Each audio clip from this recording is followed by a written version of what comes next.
আসসালামু আলাইকুম দর্শক, আমি ডাক্তার মোহাম্মদ আসিফুল আমিন। আমি নবজাতক ও শিশুরোগ বিশেষজ্ঞ হিসেবে কাজ করছি। আমি আছি আপনাদের সাথে একটি বিষয় নিয়ে আলাপ করার জন্য। আজকে আমরা যে বিষয় নিয়ে আলাপ করব সেই বিষয়টা হচ্ছে যে ঈদের সময় বাচ্চাকে আপনি কি খাবার দেবেন। দর্শক, আপনাদের কাছে কিন্তু অনেকেই এই প্রশ্নগুলো করে থাকেন যে ঈদের সময়টাতে বাচ্চাকে আমরা কি নিরাপদ খাবারগুলো দিতে পারবো এবং কি খাবারগুলো বাচ্চাকে আমরা এই সময় দেওয়াটা নিরাপদ হবে সেই বিষয়টা সম্পর্কে। আপনারা জানেন যে এবারের ঈদ এবং পড়েছে হচ্ছে গরমের সময়, যার কারণে আমাদের খাবার দাবারের ক্ষেত্রে একটু সাবধানতা অবলম্বন করতে হবে। আমরা যদি বাচ্চাকে যে কোনো কিছু খেতে দিই তাতে কিন্তু পরবর্তীতে বাচ্চাতে পেট খারাপ সহ নানা জটিলতায় বাচ্চা ভুগতে পারে। সেজন্য হচ্ছে প্রথমত আমাকে এই সময়টাতে সহজ পাচ্য খাবার দিতে হবে। 6 মাস থেকে 1 বছরের যে বাচ্চাগুলো, সেই বাচ্চাগুলোকে আপনি কি খাবার দিতে পারেন ঈদের সময়টাতে? 6 মাস থেকে 1 বছরের বাচ্চাগুলোকে আপনি দিতে পারেন হচ্ছে আপনি এই সময়টাতে সেমাই দিতে পারেন, লাচা সেমাই দিতে পারেন। এই সময়টাতে আপনি নুডলস দিতে পারেন, ঘরের তৈরি আপনি ফ্রাইড রাইস দিতে পারেন। এই সময়টাতে আপনি ঘরের তৈরি যে কোনো নাস্তাগুলো আপনি দিতে পারেন, ফলগুলো আপনি দিতে পারেন। তাহলে এই সময়টাতে আপনি যে বাচ্চাকে নুডলস সহ অন্যান্য যে খাবারগুলো তৈরি করবেন সেগুলো আপনি কিভাবে বানাবেন সে সম্পর্কে আমরা একটু ধারণা দিই আপনাকে। প্রথমত হচ্ছে যদি আপনি সেমাই বানান, এই সময়টাতে আপনি চেষ্টা করবেন হচ্ছে বাড়তি চিনি, বিশেষ করে বাইরের যদি বাজারে চিনিগুলো না দিয়ে বাচ্চার জন্য আপনি যদি খেজুর, কিশমিশ, আঙ্গুর ইত্যাদি দিয়ে যদি খাবারটা মিষ্টি করেন তাহলে হচ্ছে কি বাচ্চা প্রপার পুষ্টিও পাবে, পাশাপাশি হচ্ছে এই বাড়তি চিনি তার কোনো ক্ষতি করবে না।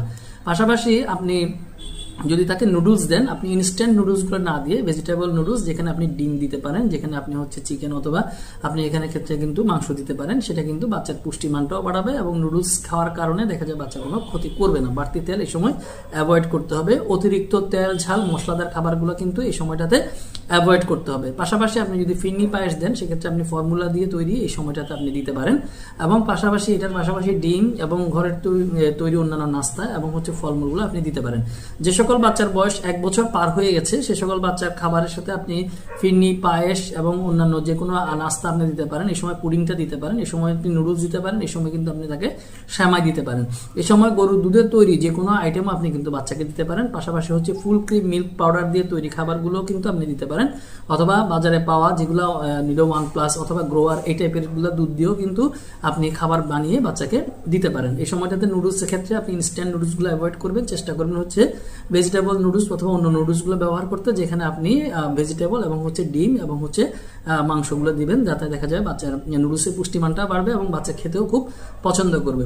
2 বছরের উপরের বাচ্চাকে গরুর দুধ আপনি অনায়াসে দিতে পারবেন। পাশাপাশি গরুর দুধের তৈরি যে কোনো আইটেম, ফিরনি, পায়েস, পুডিং, সেমাই, যে কোনো খাবারটা আপনি দিতে পারবেন। আপনি জানেন যে সেমাই সহ অন্যান্য খাবারগুলোর কিন্তু ক্যালোরি মান বেশ ভালো। আপনি যদি এগুলো দেন তাহলে দেখা যাবে বাচ্চা পুষ্টিও পাবে এবং বাচ্চার শরীরে যে চাহিদা, বিশেষ করে ক্যালোরির চাহিদা, সেটা কিন্তু পূরণ করতেও সক্ষম হবে। ঈদের সময় খেয়াল রাখবেন